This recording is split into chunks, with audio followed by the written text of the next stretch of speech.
You can convince me that Allah wanted a Muslim woman to wear this.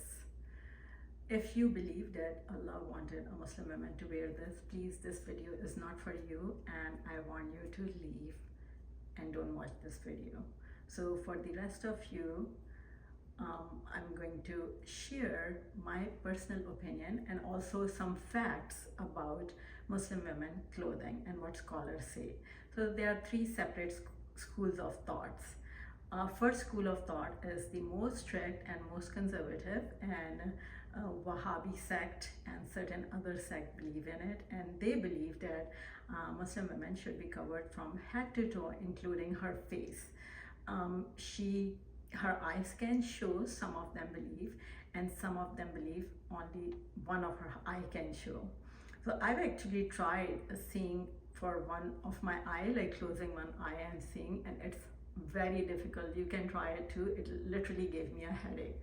So when Allah has given us two eyes, why should we only use one eye? I'm against niqab for a variety of reasons, and I'm going to share all of them now.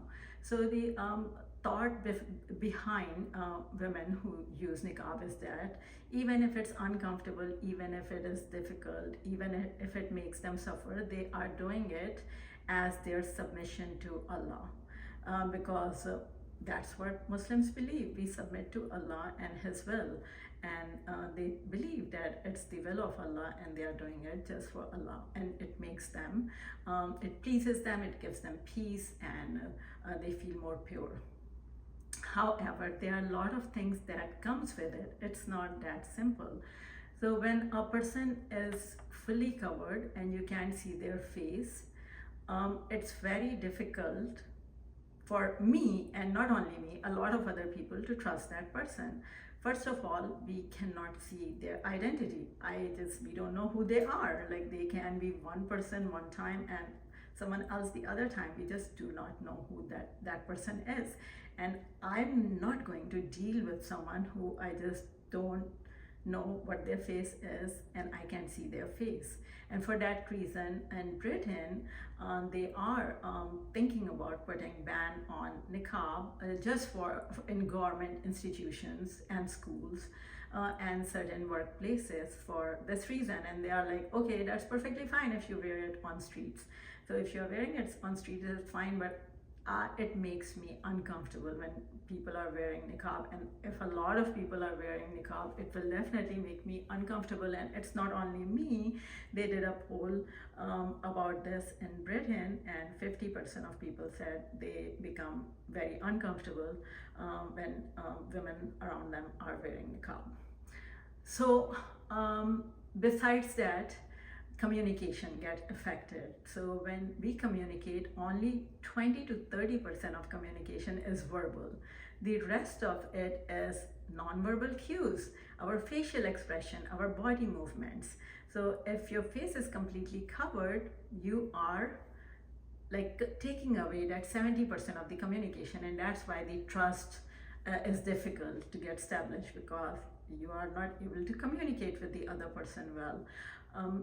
Also, I believe eyes are doorways to soul, and when I cannot see someone's eyes, I just don't know what they mean, what are their intentions with me, and again, trust again comes in place with that. So no identification, poor communication, all those things, like how it affects other people, how it's affecting society. It's not only you, like you're choosing to do it for God, but your actions are affecting other people and society. Plus, it is difficult for you, and I definitely feel bad for women in niqab when they get discriminated, bullied, and all of that. So just put that aside, that all of that happens too. So I'm actually really surprised, not only me, a lot of other people too, like women in Britain like really work for their rights and to not wear cover their faces, and now younger generation, more and more, they are choosing to cover their faces. It's by choice.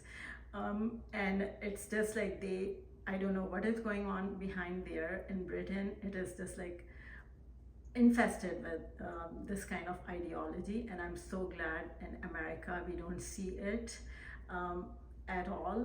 Maybe I've not seen anyone wearing niqab, maybe very, very rarely, and they didn't seem local. People do wear it, but it's not very common here like Britain.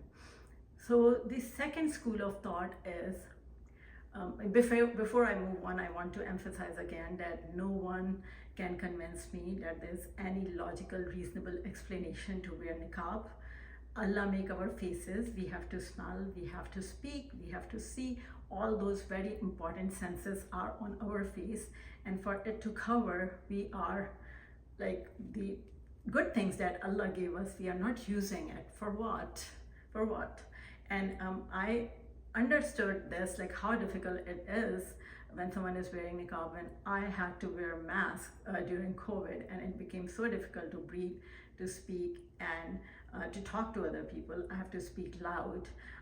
And also other people wearing masks. It was so difficult to understand them, to trust them, even though it was just from here to here, their whole eyes were shown, but still it was very difficult.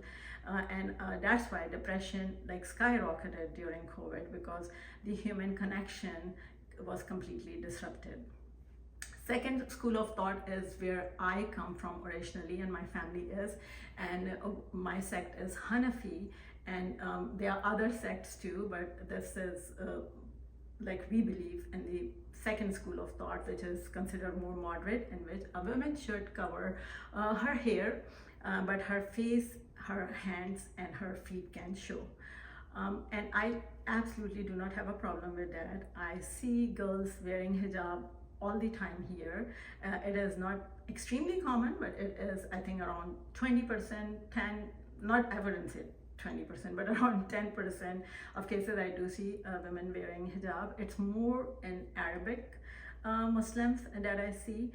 In Pakistan, it's not worn commonly. Even though I am from Hanafi sect, my family did not believe in hijab. They are very religious, but they just do not believe in hijab. They believe in modest clothing.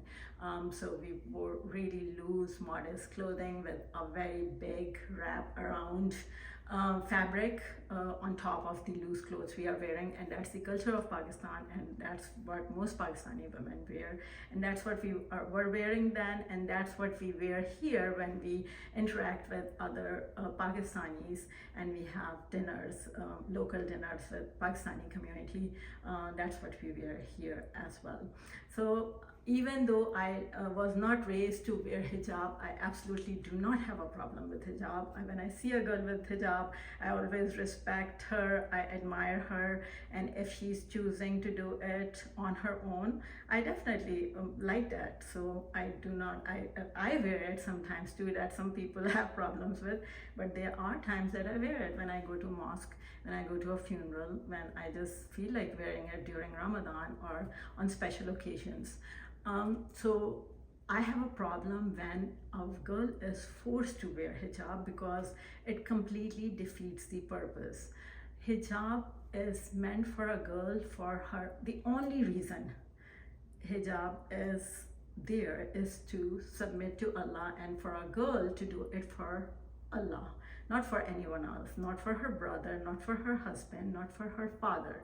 It's between her and Allah. So if she chooses to do it for her creator, it's her choice. It cannot be forced, because if you're forcing it, it defeats the purpose.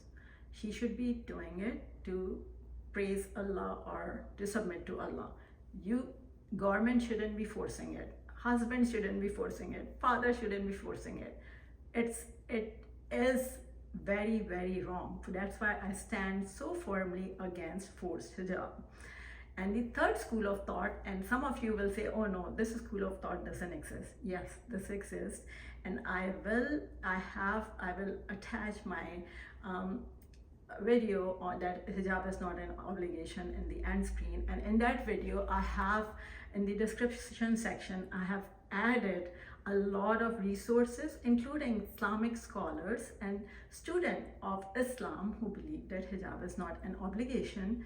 Showing here is not a sin for a woman.